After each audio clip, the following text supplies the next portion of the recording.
সুপ্রিয় দর্শক, সাজ্জাদ কাদেরের প্রেতেনিয়াম শুভেচ্ছা নিন। এই মুহূর্তে আপনাদের সামনে কথা বলতে চাই দোভাল ওয়াং বৈঠক ও তারেক রহমানের চীন সফর, দক্ষিণ এশিয়ার নতুন ভূ রাজনীতিতে কি হচ্ছে।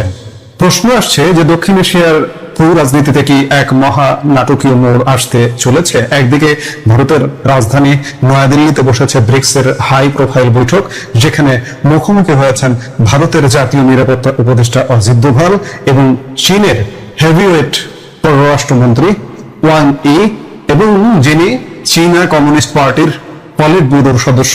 এই মুহূর্তে চীনা নেতৃত্বের মধ্যে টপ 3 জন গুরুত্বপূর্ণ নেতার মধ্যে একজন হচ্ছেন এই ওয়াং ই। পলিট ব্যুরোর সদস্য বলতে আপনি যদি বাংলাদেশের রাজনৈতিক দলগুলো বলেন যে বিএনপির স্থায়ী কমিটির সদস্য কিংবা আওয়ামী লীগের প্রেসিডিয়াম সদস্য, এমন গুরুত্বপূর্ণ একজন মানুষ এই মুহূর্তে দিল্লি সফর করছেন। দীর্ঘদিনের সীমান্ত উত্তেজনা ভুলে ভারত চীন সম্পর্ক কি তবে জোড়া লাগছে?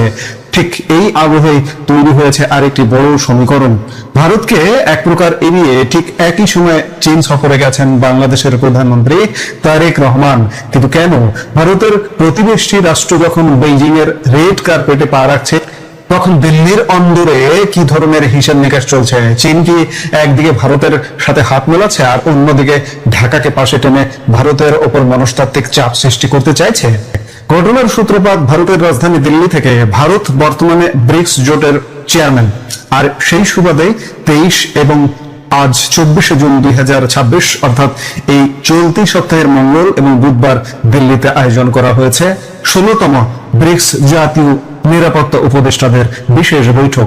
এই অফিসিয়াল এবং অত্যন্ত গুরুত্বপূর্ণ সম্মেলনে যোগ দিতেই মূলত 2 দিনের সফরে ভারতে পা রেখেছেন চীনের শীর্ষ কূটনীতিক এবং পররাষ্ট্রমন্ত্রী ওয়াং ই। ব্রিক্স জোটের ভবিষ্যৎ কৌশল নির্ধারণের জন্য এই বৈঠকটি যতটা গুরুত্বপূর্ণ, তার চেয়েও বড় আলোচনার কেন্দ্রবিন্দু হয়ে উঠেছে এর সাইডলাইন বা পর্দার আড়ালের দ্বিপাক্ষিক বৈঠকগুলো। কারণ ওয়াং ই দিল্লিতে পা রাখার পর থেকেই কূটনৈতিক পাড়ায় গুঞ্জন শুরু হয়েছে, তবে কি এশিয়ান দুই পরাশক্তির মধ্যকার বরফ অবশেষে গলতে শুরু করেছে?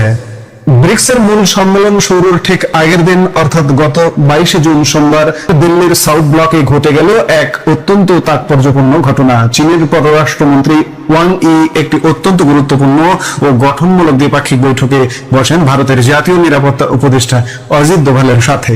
এই বৈঠকের গুরুত্ব কতটা গভীর তা বোঝা যায় ঠিক তার পরের দিন অর্থাৎ গতকাল 23 জুন মঙ্গলবার। গতকালই চীনের পররাষ্ট্রমন্ত্রী সরাসরি সাক্ষাৎ করেন ভারতের প্রধানমন্ত্রী নরেন্দ্র মোদীর সাথে। কূটনৈতিক বিশ্লেষকরা বলছেন এই বৈঠকগুলো সাধারণ কোনো আনুষ্ঠানিকতা ছিল না। গত কয়েক বছরে লাদাখ সীমান্ত নিয়ে ভারত ও চীনের মধ্যে যে চরম উত্তেজনা ও অচল অবস্থা তৈরি হয়েছিল তা ধীরে ধীরে স্বাভাবিক করার লক্ষ্যে এই আলোচনাগুলো অত্যন্ত পজিটিভ বা ইতিবাচক মোড় নিয়েছে। বাণিজ্য, অর্থনীতি এবং সবচেয়ে সংবেদনশীল বিষয়ে অর্থাৎ সীমান্ত সংক্রান্ত ইস্যু নিয়ে দুই দেশের শীর্ষ নেতৃত্ব খোলামেলা কথা বলেছেন। ভারত স্পষ্ট করে দিয়েছে যে সীমান্তে শান্তি না ফিরলে পূর্ণাঙ্গ অর্থনৈতিক সম্পর্ক সম্ভব নয়। আর চীনও বুঝতে পারছে যে ভারতের মতো বিশাল বাজারকে দীর্ঘদিন হাতছাড়া করা তাদের অর্থনীতির জন্য ক্ষতিকর। ফলে দুই দেশের সম্পর্ক জোড়া লাগার একটি স্পষ্ট ইঙ্গিত এই সফর থেকে পাওয়া যাচ্ছে।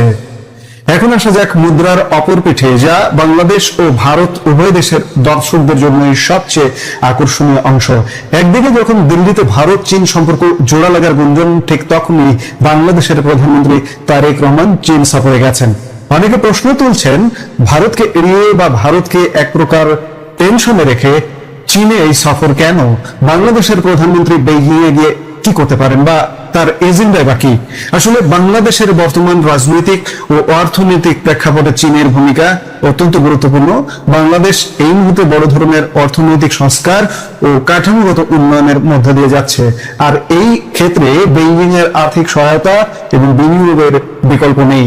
তারেক রহমানের এই সফরের মূল লক্ষ্য বাংলাদেশের তিস্তা মহাপরিকল্পনা বা তিস্তা প্রজেক্টে চীনা বিনিয়োগ নিশ্চিত করা, নতুন করে বড় অঙ্কের ঋণ বা বাণিজ্য সুবিধা আদায় করা। আমরা গতকালকে তারেক রহমানের ভিজিট নিয়ে আলাপ করেছি যে সামনে কি কি হতে পারে। 17টি চুক্তি স্বাক্ষর হবে, এর মধ্যে তিস্তা প্রজেক্ট চুক্তি সই হতে পারে বা স্বাক্ষর হতে পারে, এবং মোংলা চাইনিজ ইকোনমিক জোন এবং সামরিক সরঞ্জাম ক্রয়, এরকম নানা বিষয় নিয়ে আলাপ এবং MOU স্বাক্ষর হতে পারে এমনটাই শোনা যাচ্ছে।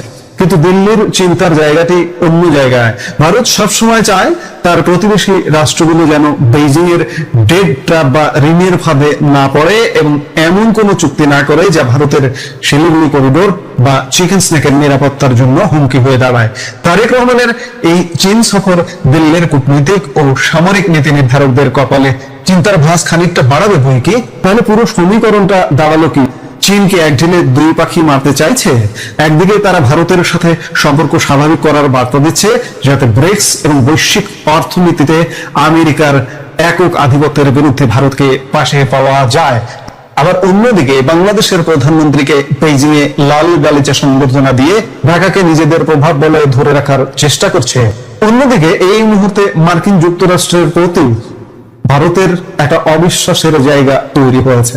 সেই জায়গা থেকে চীন ভারত একসাথে চলবার কি পথ খুঁজছে?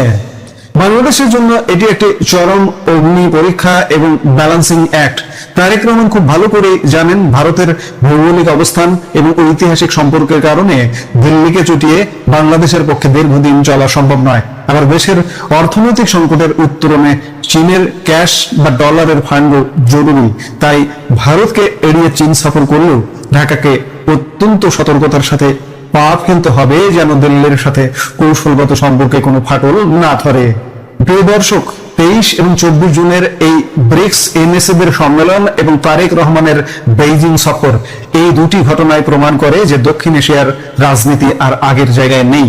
একদিকে ভারত চীন সম্পর্ক কি আসলে নতুন কোন উচ্চতায় পৌঁছাবে, নাকি সীমান্ত বিরোধের কারণে এটি সাময়িক যুদ্ধ বিরোধী মাত্র? আর অন্যদিকে চীনের বেইজিং এ গিয়ে বাংলাদেশের প্রধানমন্ত্রীকে দিল্লির উদ্বেগ দূর করে ঢাকার জন্য বড় কোনো অর্থনৈতিক সাফল্য আনতে পারবেন? ভারত ও চীনের এই সম্পর্ক জোড়া লাগলে বাংলাদেশের ওপর তার কি প্রভাব পড়বে? আর বাংলাদেশের প্রধানমন্ত্রীর এই চীন সফরকেই বা কিভাবে দেখা যায়? আসলে ভারত চীন সম্পর্কটা কি হচ্ছে, কিংবা তারেক রহমানের চীন সফরটা সফল নাকি ব্যর্থ কি হচ্ছে, এগুলো দেখতে হলে আমাদের আরো কয়েকদিন অপেক্ষা করতে হবে যে তারেক রহমান চীনে গিয়ে কি আনলেন, এই কি আনবার কারণে ভারত চটে গেল কিনা। এই বিষয়গুলো দেখতে হলে আমাদের আরো কয়েকদিন অপেক্ষা করতে হবে, অন্ততপক্ষে সফরটা শেষ পর্যন্ত। 26 তারিখ পর্যন্ত চীন সফর পরবর্তী সময়ে আমরা বুঝতে পারবো বা জানতে পারবো, শুধু আমরা নয় এমনকি নয়াদিল্লিও জানতে পারবে যে বাংলাদেশের প্রধানমন্ত্রী চীনে গিয়ে কি করলেন। আর এই কি করলোর উপরে নির্ভর করবে এই ত্রিমুখী সম্পর্ক, চীন ভারত সম্পর্ক, বাংলাদেশ চীন সম্পর্ক, বাংলাদেশ ভারত সম্পর্ক। এই সম্পর্কগুলো নির্ভর করবে। এই সম্পর্কগুলো দেখতে হলে আমরা নিশ্চয়ই অপেক্ষা করব এবং দেখব কি ঘটছে। এই মুহূর্তের ভিডিও থেকে বিদায় নিতে চাইছি। দেখা হবে পরবর্তী ভিডিওতে। সে পর্যন্ত ভালো থাকুন, সুস্থ থাকুন। আমাদের ভিডিওগুলো নিয়মিত পেতে সাবস্ক্রাইব করুন সাজ্জাদ কাদির ইউটিউব চ্যানেল এবং লাইক কমেন্ট শেয়ার করে থাকুন। এই পৃথিবীর রণ রক্ত সফলতা সত্য, তবু শেষ সত্য নয়। কলকাতা একদিন কল্লোলিনী তিলোত্তমা হবে, তবুও তোমার কাছে আমার হৃদয়। 1942 সাল, দ্বিতীয় বিশ্বযুদ্ধ যখন চেপে ধরেছে সারা বিশ্বের সঙ্গে এই কলকাতাকেও, তখন সেই যুদ্ধ আর রক্তাক্ত সময়ে দাঁড়িয়ে কবি উচ্চারণ করেছিলেন কলকাতা একদিন কল্লোলিনী তিলোত্তমা হবে। কবি আশা প্রকাশ করেছিলেন যুদ্ধের রক্তাক্ত ও অসুন্দর ছবিকে কলকাতা তার শরীর থেকে মুছে ফেলে একদিন তার আপন রূপ ও প্রাণ চাঞ্চল্যে আবার অপরূপা হয়ে উঠবে। যুদ্ধ শেষ হয়েছে, দেশ স্বাধীন হয়েছে, কিন্তু কলকাতা কি কল্লোলিনী তিলোত্তমা হয়েছে? যে অর্থে কল্লোলিনী রূপ দেখতে চেয়েছিলেন কবি, যে প্রাণ চাঞ্চল্যে কলকাতা ভরে উঠবে, কলকাতা সেই অর্থে নয়, বরং আক্ষরিক অর্থেই কলকাতা কল্লোলিনী হয় প্রতি বছর। একটু বৃষ্টিতেই কলকাতা কল্লোলিনী নদী, রাজপথে নৌকা চলে। আর তিলোত্তমা শব্দটির অর্থ পরমা সুন্দরী নারী। সেই রূপ আর ফিরে পায়নি কলকাতা। স্বাধীন ভারতের চতুর্দিকে যখন একের পর এক শহর সুন্দরী নারী হয়ে সেজে উঠেছে উঠছে, তখন কলকাতা ক্রমশই জরাগ্রস্ত বৃদ্ধা নারী যেন সিটি অফ জয় হয়ে উঠেছে বয়সের ভারে ক্লান্ত রমণী